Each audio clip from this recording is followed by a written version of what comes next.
Here we are again, just like the flat earth. A ridiculous theory arrives into alternative media that appears overnight almost like a marketing agency or an ad agency, or as a new product launch. And I'm talking about, if you haven't heard of it yet, this thing called There's No Mountains on Planet Earth. A video made by a Russian gentleman who claims that mountains are tree stumps on the flat earth or something like that. Now, while I'd be the first to admit that Devil's Tower in the United States does look exactly like a tree stump, it's not.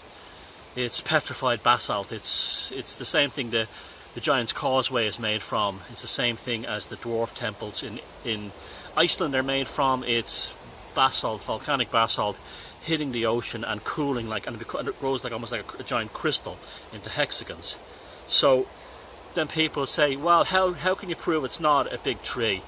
Well, there's no roots for starters, right? Secondly, if there were trees that were that big, especially, look at the Devil's Tower was a big oak tree, say, or that kind of deciduous leaf tree, it would suck out all the moisture and the nutrients out of the soil for thousands of square miles around, that one tree, and leave a barren landscape under. That's also because of the canopy above it, robbing the whole ecosystem below of sunlight. And the topsoil, where's the topsoil to support it? The topsoil is this, it's 20 feet at most around the world. To support a tree like that, it'd have to be several thousands of feet of topsoil. You can get down to bedrock in no time. See, this is what's happening. You claim you're woken up, but you're not, because you fall for all these psyops that are like the flat earth thing, like the no trees on planet Earth thing. They're put in there to make the alternative scene look nuts. That's when something real comes along, something vital, I don't know what it is, anything, just say it's something to do with the control grid.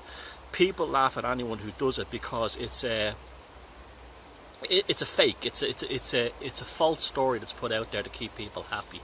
So be very wary of these ideas, because what happens is they're deliberately put out there to distort people. They're put out there to cause confusion and cause harm, and therefore what happens then is you have a mess and nothing ever gets sorted out anyway. So remember that. I'll see you. Bye bye.